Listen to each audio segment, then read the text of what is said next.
Welcome, everyone. I'm Rich Kaarlgaard, former publisher and now editor-at-large and Global Futurist at Forbes. I'm very pleased to be talking today to Dr. James Moore, an assistant professor in the Forbes School of Business at the University of Arizona Global Campus. Dr. Moore holds a Doctor of Business Administration and Management from Argosy University, both master's and bachelor's degrees in management from the University of Phoenix, and an associate degree in culinary arts and sciences. He served in the Marines for 6 years and has worked in the information technology industry as a professional chef, educator, and mentor. Today, Dr. Moore consults in IT and content management systems and enjoys public speaking. Now, if that isn't enough, he's also an author of the science fiction novel, Squirm Volume 1. James, great to see you today. Thank you for having me, Rich. I appreciate it. Reading about you, I pictured this bell curve, let's call it a privileged upbringing and versus a rough and challenged upbringing. And certainly you'd be on the rough and challenged end of that bell curve. You were a foster kid. At one time you were homeless. Tell us about growing up in South Tucson. One of the things I'd like to point out is that during my time in South Tucson, the perspective is that most of us were supposed to be statistics.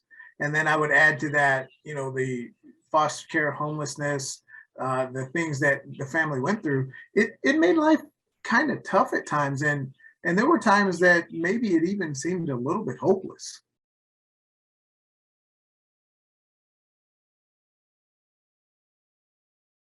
And honestly, Rich, I'll tell you, what my driving force was this. It was a comment from my mom.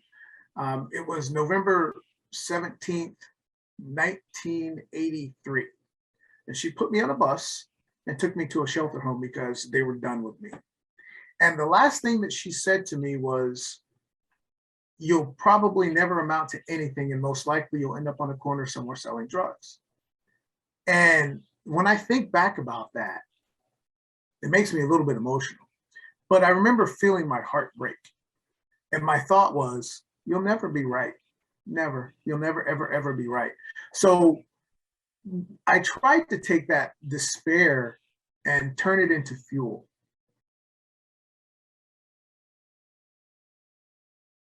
And I got into the Marines. I went through boot camp, and boot camp was tough. But some of the things I went through, I had already gone through with my stepdad because he brought that into our realm. So I was like, you can yell at me, you can do it. That's nothing. The physical part was more of where I had to get used to. And I'd done some of those things. But then as I got into the fleet, I found that there was a brotherhood there. And you always had someone who watched your back. And I fell in love with that because at home, I didn't feel like I got that. That brotherhood, that knowing that no matter what, somebody had your back. So that then allowed me to open up and express more of who I was. Not that the military gives you the chance to express a whole lot of individualism, but I could come out of my shell more than I did before. And hey, I've got ideas. Let's do this. Let's try that. And people listened, within the military structure, So it was setting me up for something else. I just didn't know what it was at the time.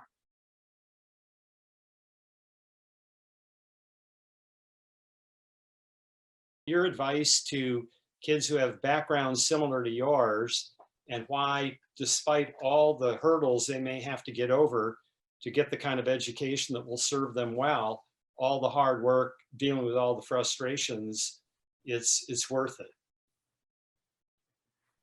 I would say that for the folks that have the rougher, tougher backgrounds, there's two ways I look at that. One is, never let anybody tell you what you can or can't do. But two, when they tell you, don't listen to them. Don't listen to them. Follow your dream. And my mentor used to tell me that. He said, there's two things that people can never take from you: your education and your dreams. So I've got my education and I've been following my dream for years.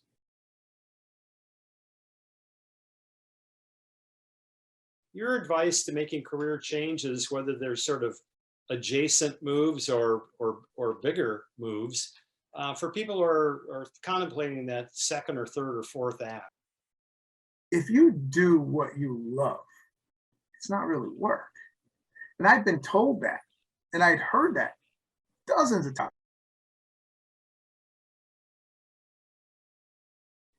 And he says, I've been with this company 27 years, never worked a day in my life. And it took about 30 seconds for that to sink in.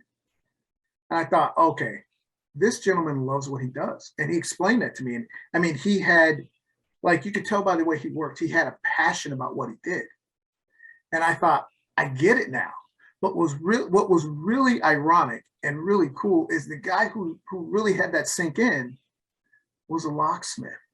And what's a locksmith's job is to make keys and unlock things, unlock doors. And I thought the irony of a guy telling me, here's what you need to do, you'll never work a day in your life, was a guy who opened doors. He unlocked things. And that stuck with me. And I was like, wow, sometimes you get lessons when you're not looking for them.